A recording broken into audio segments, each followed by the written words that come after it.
O símbolo máximo da Lava Jato no Brasil anunciou a sua demissão. Estou a falar de Sérgio Moro, que há bem pouco tempo fazia parte do governo Bolsonaro. Anunciou sua demissão por interferência do Bolsonaro ao seu ministério. Conversei com o presidente, houve essa insistência do presidente. Falei ao presidente que seria uma interferência política, ele disse que seria mesmo. O presidente me disse mais de uma vez, expressamente, que ele queria ter uma pessoa do contato pessoal dele, que ele pudesse ligar, que ele pudesse colher informações, que ele pudesse colher aí relatórios de inteligência, seja o diretor, seja o superintendente. E realmente não é o papel da Polícia Federal prestar esse tipo de informação, né? Olá, sejam bem-vindos ao meu canal. Eu sou Mário da Costa e vocês já me conhecem. Para quem não me conhece, é só inscrever-se no canal, ativar o sino e vamos nos conhecer. O Bolsonaro prometeu dar uma carta branca ao Sérgio Moro para decidir quem entrava e quem saía e por quais motivos entraria no ministério, e também que daria uma carta branca para o combate à corrupção no Brasil. E isso começou a ser desidratado quando Bolsonaro viu quase preso o seu filho queridíssimo Carlos Bolsonaro. Desde 2014, na Lava Jato, a gente sempre tinha uma preocupação constante de uma interferência do Executivo nos trabalhos da investigação, e isso poderia ser feito de diversas formas. Troca do diretor-geral, assim que houvesse causa, troca do superintendente. E, enfim, foi garantida a autonomia da Polícia Federal durante esses trabalhos lá de investigação. É certo que o governo da época tinha inúmeros defeitos, aqueles crimes gigantescos de corrupção que aconteceram naquela época, mas foi fundamental a manutenção da autonomia da PF para que fosse possível realizar esse trabalho. Seja de bom grado ou seja pela pressão da sociedade, essa autonomia foi mantida. Isso permitiu que os resultados fossem alcançados. Isso é até um ilustrativo da importância de garantir Estado de Direito, Rule of Law, autonomia das instituições de controle e de investigação. Lembrando aqui até um episódio que é num domingo qualquer, durante aquelas investigações, lembro que foi o então superintendente, Maurício Valesco, recebeu uma ordem de soltura ilegal do presidente Luiz Inácio Lula da Silva, então condenado por corrupção, preso. Essa ordem emitida por um juiz incompetente, depois isso foi reconhecido nas demais instâncias. Foi graças à autonomia dele e ao sentimento da necessidade de cumprimento do dever que ele comunicou às autoridades judiciárias e foi possível rever essa ordem de prisão ilegal antes que ela fosse executada, a demonstrar o empenho dessas autoridades e da importância da autonomia das organizações de controle. Final de 2018, isso é uma história um pouco repetida, eu recebi convite do então eleito presidente da República, Jair Bolsonaro,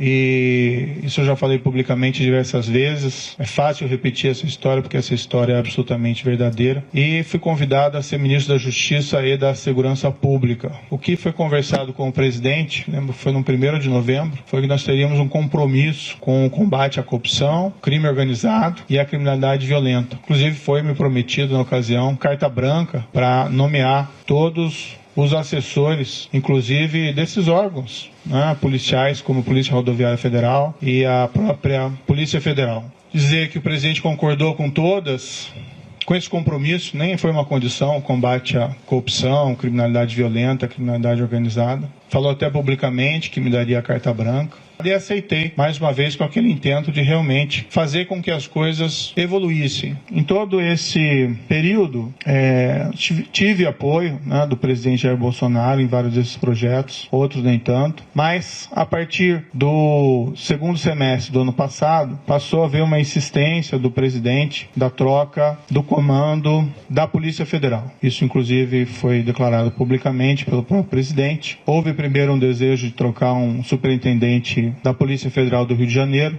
Sinceramente, não havia nenhum motivo para essa substituição, mas conversando com o superintendente em questão, ele queria sair do cargo, por questões exclusivamente pessoais. Então, nesse cenário, acabamos concordando, eu e o diretor-geral, em promover essa troca com uma substituição técnica. E assim tem sido no Ministério como um todo. Eu sempre tenho solicitado, dado autonomia ao pessoal que trabalha comigo, a palavra certa não é subordinado, é equipe, para que eles façam as melhores escolhas, assim se valoriza aí os subordinados. a equipe, e as escolhas técnicas. Mas quando se começa a preencher esses cargos técnicos, principalmente de polícia, por questões político-partidárias, realmente o resultado não é bom para a corporação, inclusive. O presidente, no entanto, passou a insistir também na troca do diretor-geral.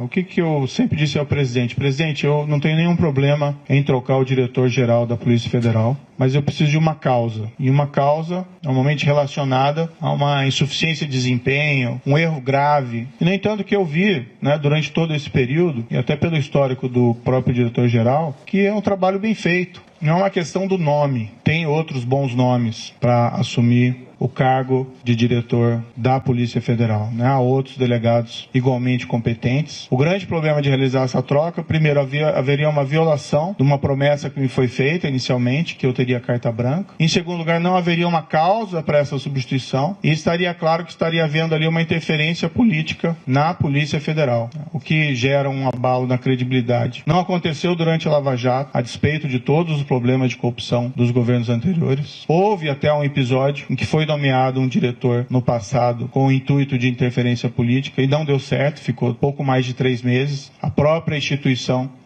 rejeitou essa possibilidade. E o problema é que nas conversas com o presidente, e isso ele me disse expressamente, que não é só a troca do diretor-geral. Haveria também a intenção de trocar superintendentes, novamente o superintendente do Rio de Janeiro, outros superintendentes provavelmente viriam em seguida, a superintendente da Polícia Federal de Pernambuco, sem que fosse me apresentado uma razão, uma causa para realizar esses tipos de substituições que fossem aceitáveis. Dialoguei muito tempo com o presidente, busquei postergar essa decisão, às vezes até sinalizando que poderia concordar no futuro com essa possibilidade. E até num primeiro momento pensando, não, de repente pode ser feito, pode ser alterado, mas cada vez mais me veio a sinalização de que seria um grande equívoco realizar essa substituição. Ontem, conversei com o presidente, houve essa insistência do presidente, falei ao presidente que seria uma interferência política, ele disse que seria mesmo, falei que isso teria um impacto para todos, que seria negativo, mas para evitar uma crise durante uma pandemia, não tenho vocação aí para carbonário, muito pelo contrário, acho que o momento é inapropriado para isso. Eu sinalizei, então vamos substituir o Valeixo por alguém que represente a continuidade dos trabalhos, alguém com um perfil absolutamente técnico e que fosse uma sugestão minha também. Na verdade, nem minha, uma sugestão da própria Polícia Federal. Eu sinalizei com o nome do atual diretor executivo da Polícia Federal, Disney Rossetti. Eu nem tenho uma grande familiaridade com Disney Rossetti, mas é uma pessoa de carreira, de confiança. E como eu disse, essas questões não são pessoais, não são preferências pessoais. São questões que têm que ser decididas tecnicamente. Fiz essa sinalização, mas não obtive resposta. O presidente me disse mais de uma vez, expressamente, que ele queria ter uma pessoa do contato pessoal dele, que ele pudesse ligar, que ele pudesse colher informações, que ele pudesse colher aí relatórios de inteligência, seja o diretor, seja o superintendente, e realmente não é o papel da Polícia Federal prestar esse tipo de informação. As investigações têm que ser preservadas. Imaginem se durante a própria Lava Jato, o ministro, o diretor-geral, o presidente, então presidente Dilma, o ex-presidente Luiz ficasse ligando para o superintendente em Curitiba para colher informações sobre as investigações em andamento. Então a autonomia da Polícia Federal, como um respeito aí à autonomia da aplicação da lei, seja a quem for, isso é um valor fundamental que nós temos que preservar dentro de um Estado de Direito. O presidente me disse isso expressamente, ele pode ou não confirmar essas questões, mas, enfim, é algo que realmente eu não entendi apropriado. Então, o grande problema não é quem entra, mas por que alguém entra. E se esse alguém, sendo da corporação, aceitando substituição do atual diretor-geral, com o impacto que isso vai ter na corporação, não conseguiu dizer não para o presidente uma proposta dessa espécie, eu fico na dúvida se vai conseguir dizer não em relação a outros temas. O presidente também me informou, tinha preocupação com inquéritos em curso no Supremo Tribunal Federal, e que a troca também seria oportuna da Polícia Federal por esse motivo. Também não é uma razão que justifique a substituição, até algo que gera uma grande preocupação. Enfim,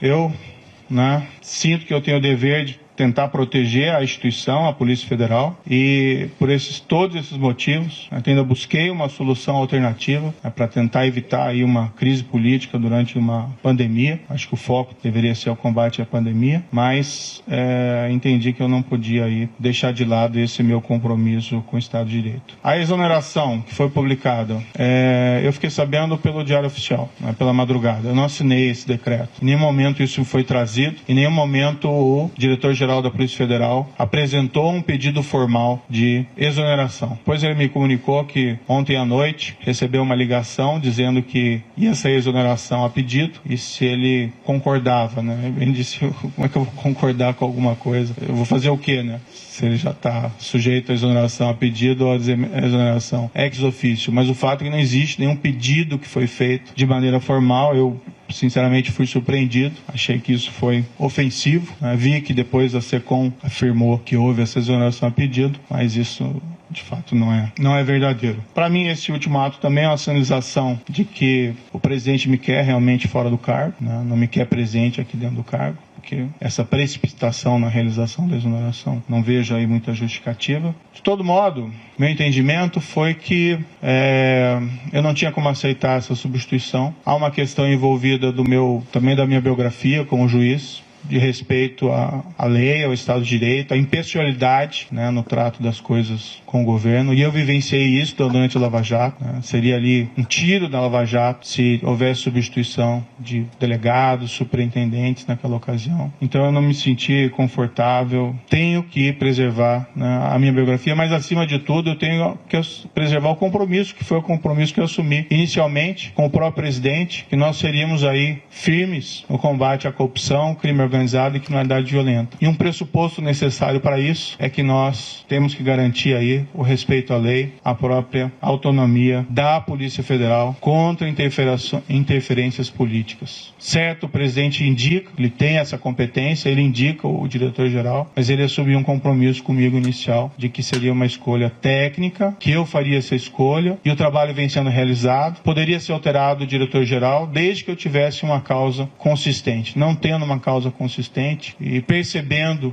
que essa interferência política pode levar a relações impróprias entre o diretor-geral, entre os superintendentes, com o presidente da República, é algo que realmente eu não posso concordar. Isso é uma das coisas que muito também acontece em Angola. Quando o presidente vê ameaçada os seus interesses, tende a exonerar aquela pessoa que está a ameaçar os interesses, mesmo que essa pessoa esteja a fazer para o bem do país. O que mais importa para esses políticos são os seus interesses, é a sua proteção, é a proteção da sua família. Esses políticos acabam por fazer coisas que vão contra aquilo que eles prometeram. Por isso, político é político. Político é tudo a mesma coisa.